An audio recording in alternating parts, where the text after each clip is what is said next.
Assalamualaikum warahmatullahi wabarakatuh.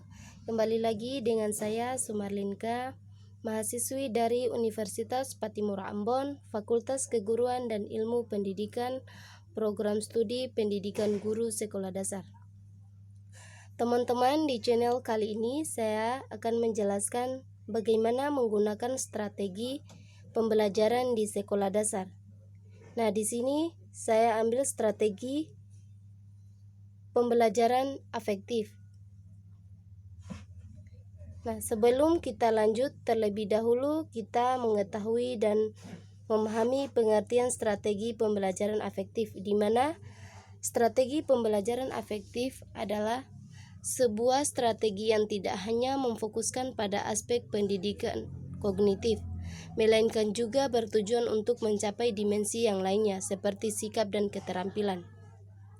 Nah, dengan demikian, mata pelajaran apapun yang diajarkan dengan menggunakan strategi pembelajaran afektif harus bisa menghadirkan atau membentuk sikap dan mental dari peserta didik.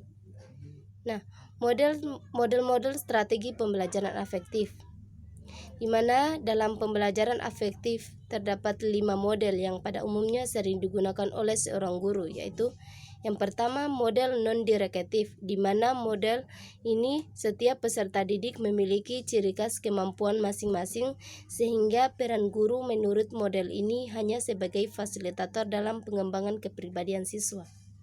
Nah, yang kedua, model pembentukan rasional, di mana dalam sebuah kehidupan manusia berpegang teguh pada nilai-nilai yang menjadi acuan untuk melakukan aktivitas.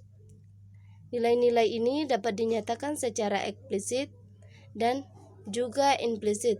Selain itu, nilai juga bersifat multidimensional. Nah, yang artinya nilai yang ada yang relatif dan juga absolut. Nah, tujuan dari model pembentukan karakter ini adalah untuk mengembangkan kematangan berpikir tentang nilai-nilai yang berlaku di masyarakat.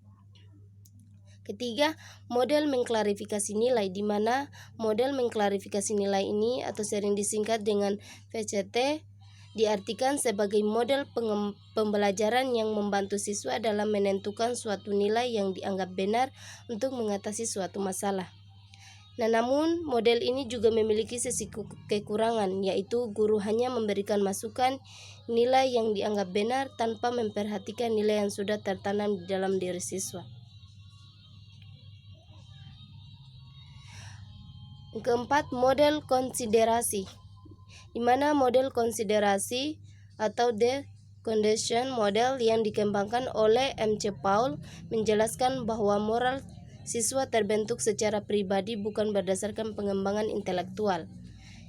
Dalam model ini lebih menekankan pada strategi pembelajaran yang dapat membentuk kepribadian.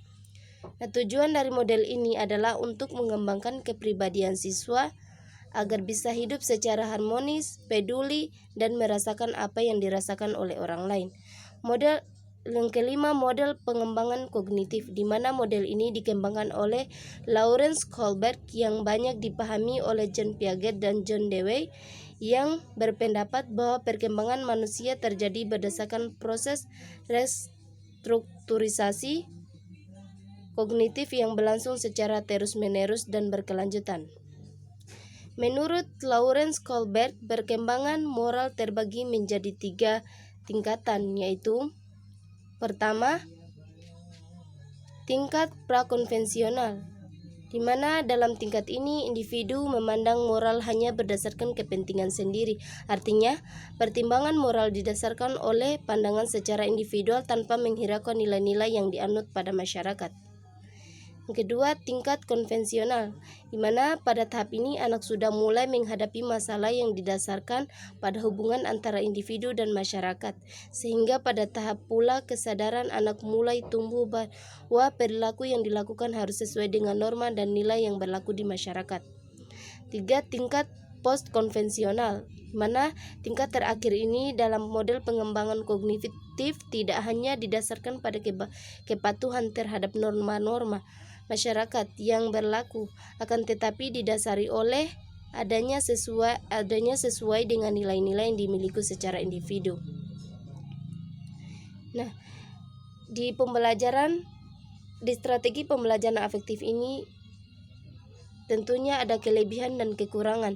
Yang pertama itu kelebihan dari strategi pembelajaran afektif, yaitu membentuk watak siswa yang bermartabat, mengembangkan potensi siswa dan nilai dan sikap, memberikan pengetahuan pada siswa tentang yang baik dan apa yang buruk, menjadikan siswa berperilaku sesuai dengan norma yang ada di masyarakat. Dan yang kedua, kekurangan strategi pembelajaran afektif, yaitu tidak dapat melakukan evaluasi dengan segera karena perubahan sikap dan dapat dilihat dengan rentan waktu yang cukup lama. Kurangnya perhatian dalam pemberian kurikulum tentang sikap dan moral, sulitnya dalam melakukan kontrol karena dipengaruhi oleh banyak faktor. Nah, sekian dan terima kasih. Itulah video dari saya. Lebih dan kurangnya mohon dimaafkan, dan saya akhiri dengan ucapan billahi taufiq wal hidayah. Wassalamualaikum warahmatullahi wabarakatuh.